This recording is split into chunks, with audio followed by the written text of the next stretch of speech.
Bonjour, aujourd'hui nous allons voir ensemble comment définir sa marque avec le prisme d'identité de Cap-Ferrer. Alors d'abord, qu'est-ce qu'une marque? Une marque, c'est l'ensemble des sentiments que l'on ressent lorsque l'on pense, lorsque l'on utilise un produit ou un service.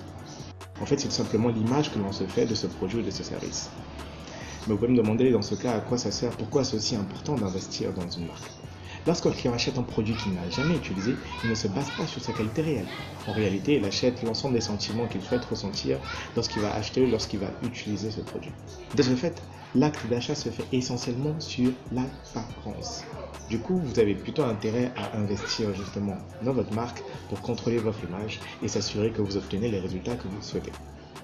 Pour aider à définir une marque, M. Cap-Ferrer a mis en place un outil qui s'appelle le prisme de marque que nous allons voir ensemble en utilisant comme exemple l'entreprise Nike. Une marque peut être définie par 6 attributs. Premier attribut, la personnalité. Si votre marque était une personne, quels seraient ses traits de personnalité? En ce qui concerne Nike, ce serait par exemple personne déterminée, compétitive, personne qui travaille dur, créative aussi, une personne qui a le sens des affaires parce qu'une marque justement est une entreprise, et aussi une personne avant-gardiste qui pense toujours au futur. Deuxième attribut, la culture. Dans quelle culture baigne votre marque? Dans le cas de Nike par exemple, c'est la compétition, le sport, l'excellence. Également le futur, voire la technologie. Attribut numéro 3, la mentalisation. Comment se sentent vos clients lorsqu'ils achètent ou utilisent vos produits? Dans le cas de Nike par exemple, c'est je suis un athlète, j'ai du talent, je suis capable de réaliser de grandes choses. Mais également, je suis bien habillé à la mode. Sur un statut social, on peut aussi dire que quelqu'un qui porte Nike a le sentiment d'avoir quand même un peu d'argent parce que le plus souvent, quand on va dans un magasin Nike, les produits Nike sont les produits les plus chers. Et aussi, je porte les meilleurs équipements de sport éventuellement, aussi bien en termes de qualité que de performance. Donc ça, c'est la mentalisation. Attribut numéro 4, le reflet. Comment sont perçus celles et ceux qui utilisent vos produits ou vos services? Dans le cas de Nike par exemple, ce serait ces gens qui ont le goût pour le style ou la qualité, les gens qui aiment le sport et la compétition, et côté statut social, aussi quelqu'un qui a un peu d'argent, on peut dire, une classe moyenne qui peut justement se payer des chaussures assez onéreuses. Attribut numéro 5, la relation. Quelle relation entretenez-vous avec vos clients? Nike, coach sportif provocateur. Je pense qu'on est d'accord là-dessus. Et aussi Nike, grand motivateur, grande motivatrice. Par rapport à leur campagne publicitaire, par exemple, où ils montrent très souvent un sportif de haut niveau qui est parti de rien et qui est devenu le meilleur ou parmi les meilleurs dans sa catégorie.